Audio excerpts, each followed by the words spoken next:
You know that feeling of waiting for that one package to arrive? You got mail. Yeah, me too. I remember refreshing that tracking page over and over as well. Because damn it, I was gonna be the one to take it from the UPS guy that time and safely hide it away in my room. Because apparently, packaging discreetly is a relative term. No? Just me? Oh. Well, anyways, the anticipation of the wait is both the best and the worst thing ever. You're sitting there with those vibrant hopes about how exciting this new thing is gonna be. Maybe you didn't care about how the tag was a few digits over your budget, or how the reviews might have been kinda sketch. You had your heart set on that little package of joy, somewhere out there speeding down the highway.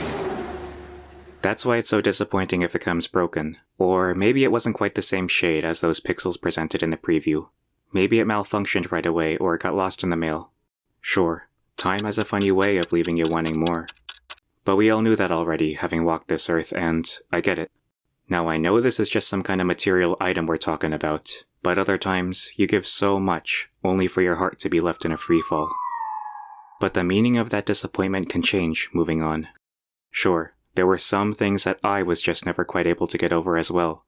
But you probably already heard those words about time and perspective. Despite what they say about getting in a little closer to catch a better glimpse of that smaller font, I guess I'm farsighted because the fine print looks clearer than ever from a distance now.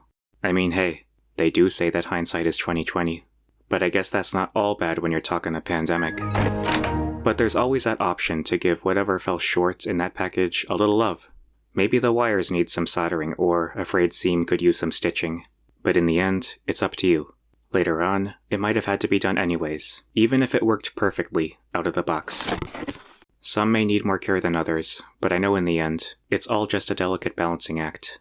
And we all know how that item can arrive and flawlessly do exactly what it said it did, but still fall short. Could be that all that glitter was in the rhetoric of that pitch, or maybe some priorities are just in need of a magnifying glass.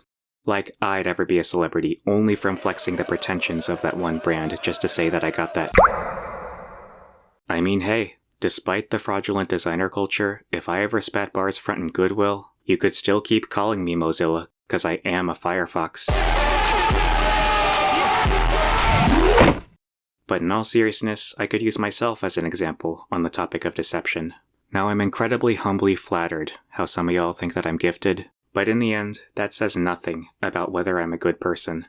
I have my fair share of prickles and pitfalls too.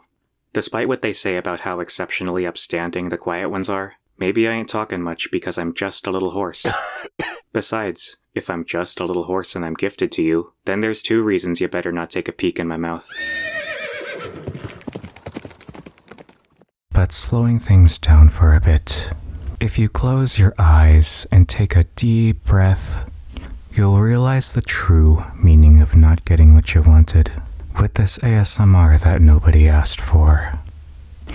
Even though, a while back, I asked if I should try this, and you all told me that you'd rather I didn't.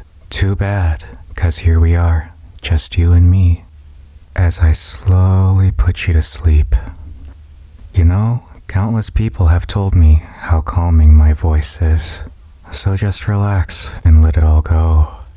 Though they talk about counting sheep, did you know there's an even more relaxing way to nod off?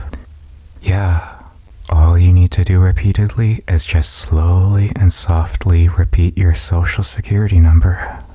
Go ahead, don't be shy. But in all seriousness, despite the expectations and disappointments, maybe the responsibility for fulfillment does reside on a sliding scale of monochrome. I bet you also remember the last time someone gave up on you, like it was yesterday. I mean, if they say to keep it 100, only keeping it 99 is a no-no. But in the end, I do get that there's only so much that can be done in some situations. I've also heard what they had to say about being 10 toes down. And though I almost always stay committed to what I set my mind to, you could still technically say that I'm only down by 8. Anyways, maybe that package got lost in the mail, wasn't quite what was expected, got damaged, broke the bank, or maybe it did give some kind of fulfillment in the end. But I know what it's like to spend and spend and spend, only to feel that familiar emptiness inside. But maybe what's in the mirror has less to do with price and more to do with worth. I know how excruciating it is to faithfully wait for the mailman to pull up, but in the end, who knows? There might just be someone out there who's waiting for you.